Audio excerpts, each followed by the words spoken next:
Alors, dans cette dernière capsule-ci, on va voir comment Einstein a dépassé sa relativité restreinte, qui était limitée au système en MRU, mouvement relatif uniforme, pour les amener vers des systèmes accélérés. Parce qu'évidemment, dans le cosmos, il n'y a pas grand-chose qui va en MRU. Nous-mêmes, sur la Terre, on tourne, la Terre tourne autour du Soleil, le Soleil autour de la galaxie, tout est en mouvement accéléré.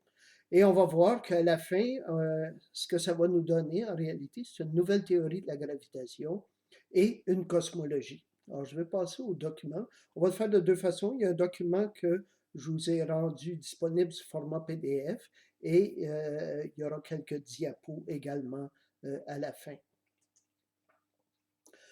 OK, alors le but de la relativité restreinte, de la relativité générale, c'est d'étendre le principe de relativité à tous les observateurs, donc ceux qui sont accélérés. Principe de relativité qui dit que les lois de la physique doivent être les mêmes pour tous les observateurs.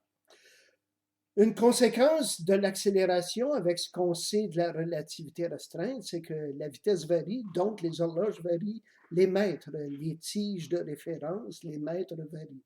Or, l'idée qu'il faut se faire de ceci, c'est la suivante. Qu'est-ce que c'est que des horloges? Des horloges, c'est tout processus cyclique qui se répète, qui peut nous servir à mesurer une durée. Chaque fois qu'on mesure une durée, c'est qu'on compare la durée d'un phénomène à la durée d'un autre. Et donc, tout processus cyclique peut être vu comme une horloge. La période d'oscillation des électrons dans un atome, passer d'un niveau à l'autre, c'est une horloge. Or, si les horloges varient, en fait, ce sont les processus physiques qui varient. Quand on parlait de nos systèmes de coordonnées, d'avoir une horloge à chaque point et des tiges rigides pour montrer des longueurs à chaque point, ben, les horloges changeraient partout. Les tiges rigides, ultimement, c'est quoi? C'est quelque chose qui nous sert à mesurer la longueur de quelque chose d'autre. Ultimement, c'est un mètre qui sert à mesurer différentes longueurs. Mais ultimement, c'est quoi? C'est la distance typique entre des atomes qui va varier. Ça va être les tiges rigides, si vous voulez. Ça va être des distances typiques entre des atomes et des molécules. Donc, ultimement, c'est les processus physiques qui vont varier de point en point lorsqu'il va y avoir accélération. Horloge et mètre ou distance typique.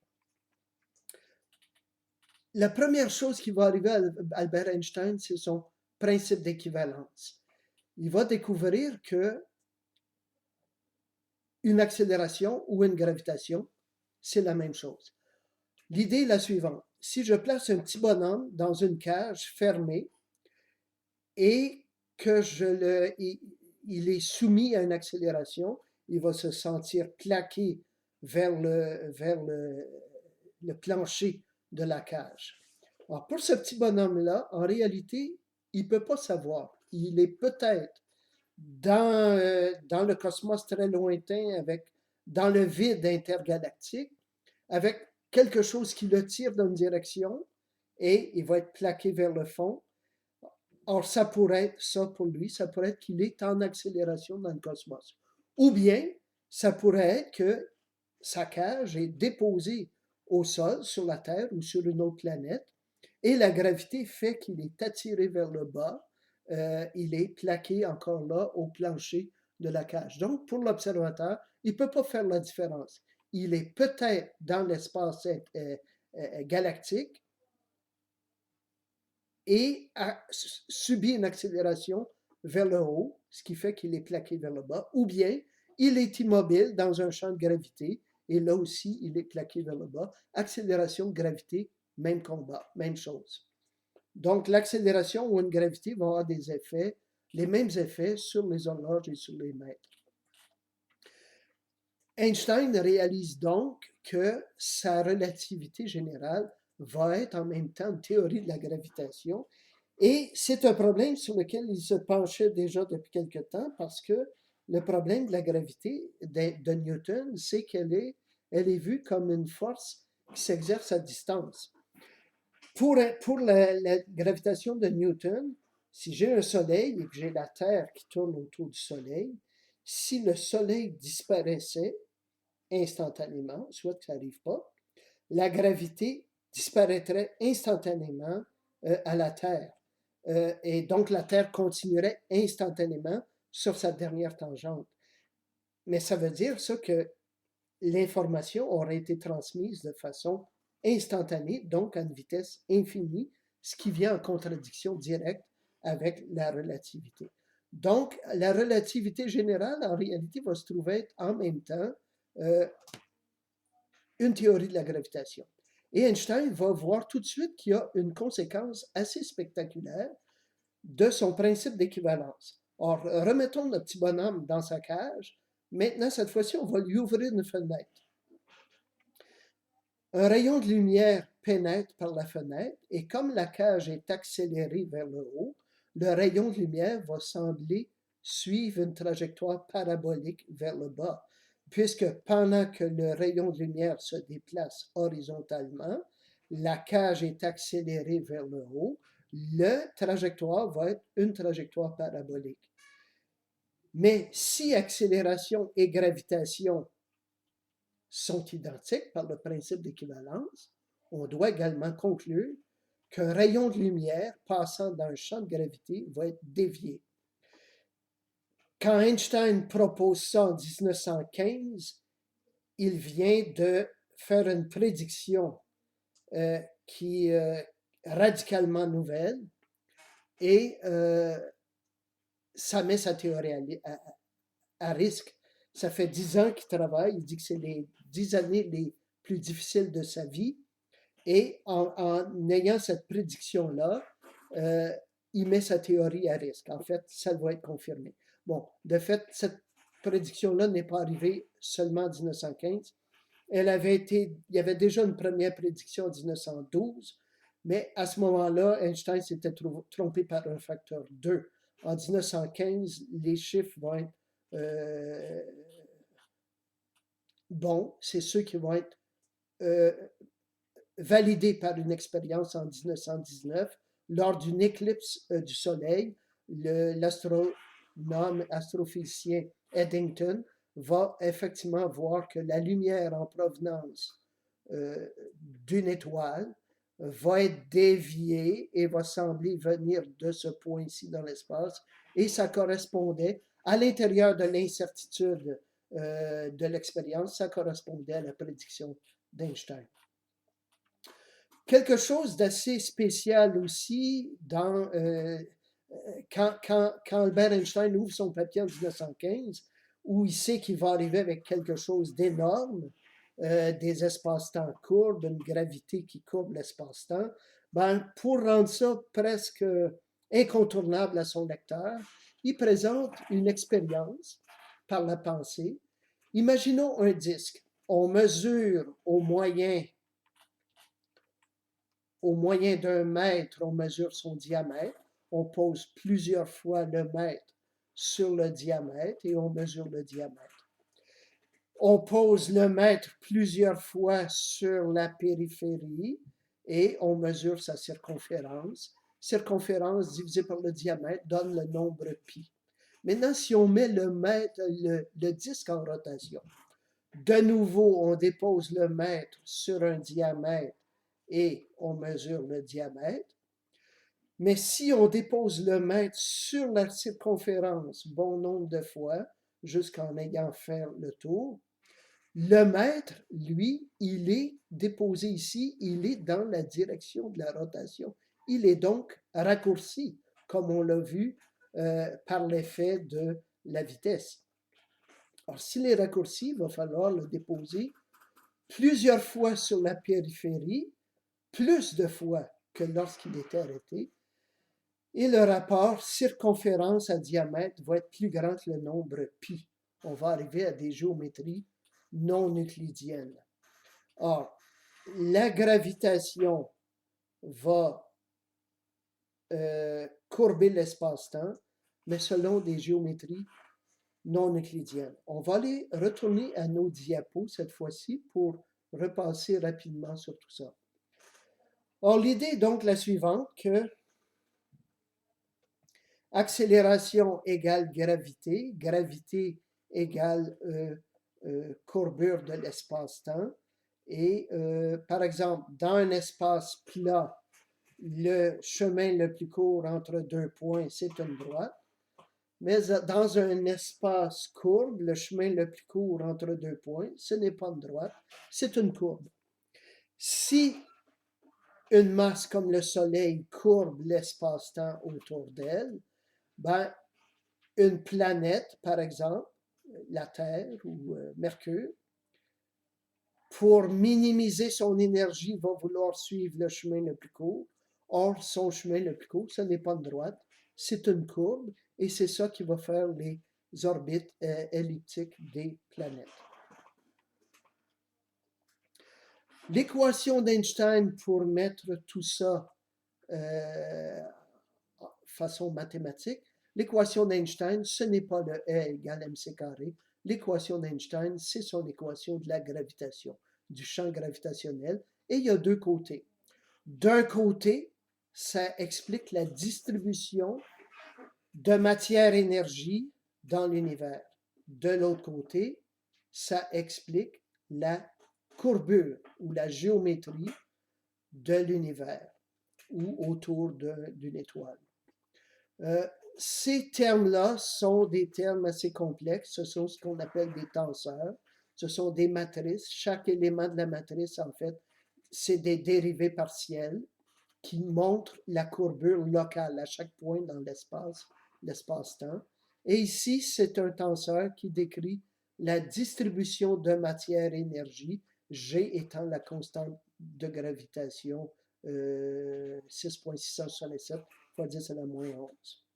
John Wheeler a décrit ceci en disant: la matière-énergie dit à l'espace-temps comment se courber, et l'espace-temps dit à la matière-énergie comment se mouvoir. C'est donc quelque chose de hautement non linéaire, pour qui il est difficile de trouver des solutions.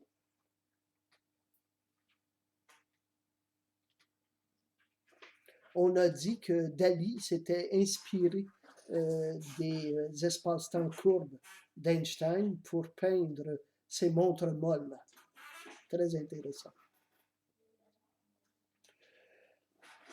À venir jusqu'à maintenant, toutes les prédictions de la théorie d'Einstein ont été confirmées. L'une des dernières à l'avoir été, c'est les ondes gravitationnelles. En 1916, Albert Einstein a prédit que une déformation rapide d'un champ gravitationnel donnerait lieu à des ondes gravitationnelles qui se déplaceraient dans l'espace. Une onde gravitationnelle déformerait l'espace-temps là où elle serait reçue. Et en 2015, au moyen des interféromètres LIGO, dont on a parlé dans le module précédent, on a pu détecter pour une première fois l'arrivée d'une onde gravitationnelle. Ça, c'est la partie expérimentale. Ça, c'est la partie prédiction théorique. Et la différence entre les deux est minime. Donc, en 2015, première confirmation de l'existence des ondes gravitationnelles. C'est un modèle de deux trous noirs d'à peu près 30 masses solaires chacun, tournant l'un autour de l'autre jusqu'à s'effondrer et devenir un seul trou noir. Albert Einstein va ensuite, à partir de 1917, appliquer sa théorie. Et si on revient à sa fameuse équation, de ce côté-ci, il va mettre une distribution d'énergie, matière-énergie uniforme dans l'espace, dans l'univers, comme si chaque étoile était comme un grain de matière-énergie. Et il va trouver quelle devrait être la géométrie de l'univers pour expliquer une distribution uniforme de matière. Ce qu'il va trouver immédiatement, c'est que son univers varie dans le temps, le rayon de l'univers varie dans le temps. Or, soit son univers serait en expansion, soit il serait en contraction. Il va consulter les astronomes connus de l'époque qui vont lui dire que, selon leur connaissance, l'univers n'est pas en expansion. Il va revenir sur son équation et c'est à ce moment-là qu'il va rajouter ce terme-ci qu'on appelle la constante cosmologique pour s'assurer que son univers soit statique. Et c'est en réponse aux observations des astronomes qui va rajouter la constante cosmologique qui est tout à fait correcte mathématiquement. Mais bientôt, on va découvrir qu'en réalité, l'univers est en expansion. Albert Einstein va leur dire que sa constante cosmologique était la pire erreur de sa vie. Mais en réalité, on se rend compte qu'on a besoin de cette constante-là pour expliquer que l'univers, en ce moment, non seulement il est en expansion, mais il est en expansion accélérée depuis au moins 7 milliards d'années. Or, si l'univers est en expansion, comme ça a été montré depuis 1927, ça veut dire qu'il devient de plus en plus grand dans le futur. Par conséquent, il était de plus en plus petit dans le passé. Et en 1927, Georges Lemaître va dire qu'il a dû y avoir un début à l'univers. À l'origine, l'univers devait être infiniment dense, donc infiniment chaud et infiniment petit, les dimensions d'un atome. La théorie en ce moment dit qu'il y a dû y avoir une phase d'expansion extrêmement rapide, qu'on a appelée une phase inflationniste, à peu près 10 à la moins 35 secondes, et ensuite un ralentissement. Les observations depuis 1998 à peu près disent que, en réalité, maintenant, l'expansion est accélérée depuis à peu près 7 milliards d'années. Au début, l'univers est extrêmement chaud. Chaleur veut dire énergie. Énergie veut dire transformation en matière par E égale mc carré. Donc, on imagine au début de l'univers une espèce de soupe de quarks et d'électrons qui, lorsque l'univers prend de l'expansion, l'univers devient moins dense, donc moins chaud. Cet univers-là refroidit. Les particules, les quarks s'unissent en protons et neutrons. Les protons et neutrons s'unissent en atomes. Et à ce moment-là, les atomes, comme on le sait, vont absorber de l'énergie et la réémettre. Et il y aura une période, donc, à partir de laquelle la lumière va pouvoir s'évader de cette soupe-là, très chaude, va pouvoir s'évader et on va appeler cette période-là la période où la lumière va se découpler de la matière. Ça va être à peu près entre 360 000 et 380 000 ans après le Big Bang. Maintenant, on estime 360 000 ans. Cette radiation-là qui va fuir, on va l'appeler la radiation fossile, et après, il va y avoir la formation des galaxies et de la structure. La radiation fossile, c'est celle qu'on peut observer depuis le début des années 2000 en regardant partout dans l'espace. En fait, dès 1965, on a vu qu'il y avait cette radiation-là en provenance de tous les points dans l'univers. Et la théorie du Big Bang, maintenant, son succès, c'est qu'elle prédit correctement que l'univers est en expansion, ce qu'on observe. Elle prédit correctement l'abondance d'hélium et d'hydrogène dans l'univers, comme on l'observe. Elle prédit correctement la radiation fossile et l'âge de l'univers. Les difficultés de la théorie, c'est qu'on est encore en train de valider les différentes échelles de distance, ce qui nous permet de raffiner graduellement les prédictions et les observations de la théorie. Et par contre, la phase inflationniste, on ne sait toujours pas qu'est-ce qui l'explique, quelle sorte de matière l'explique. De plus, en ce moment, pour expliquer ce qu'on observe, on doit voir que la matière dont on est fait ne correspond qu'à 5% de la matière-énergie qui existe dans le cosmos.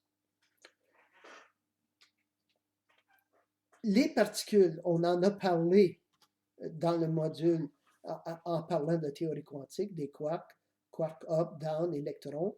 On connaît expérimentalement leur masse. Aux masses correspond de l'énergie, par E égale mc carré. Énergie correspond de la chaleur ou une température. Et on peut dire qu'à jusqu'à 10 à la moins 5 secondes après le Big Bang, on était dans une soupe de quarks, up et down. Et après ça, refroidissement, création des premiers, assemblage des premiers atomes, et ainsi de suite. Les particules élémentaires,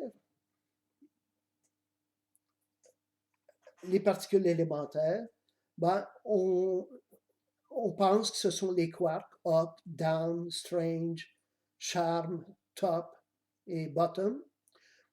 Ces particules-là s'unissent par groupe de 3 ici pour faire par exemple des neutrons, des protons ou d'autres particules comme sigma.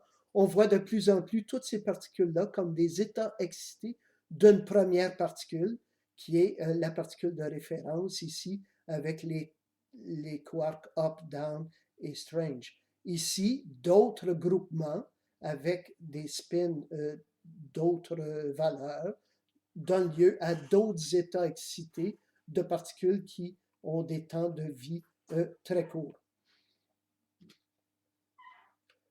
Qu'est-ce qu'un groupe en mathématiques? Ben, c'est un ensemble contenant des nombres et des opérations, telles que si on fait une opération sur ces nombres, on retrouve d'autres nombres appartenant au même groupe. Alors, si on revient ici aux particules, ces particules-là appartiennent toutes au même groupe et l'opération qui les fait passer d'un statut à l'autre, ben, c'est en changeant un quark up en down ou un down en up ou un up en strange.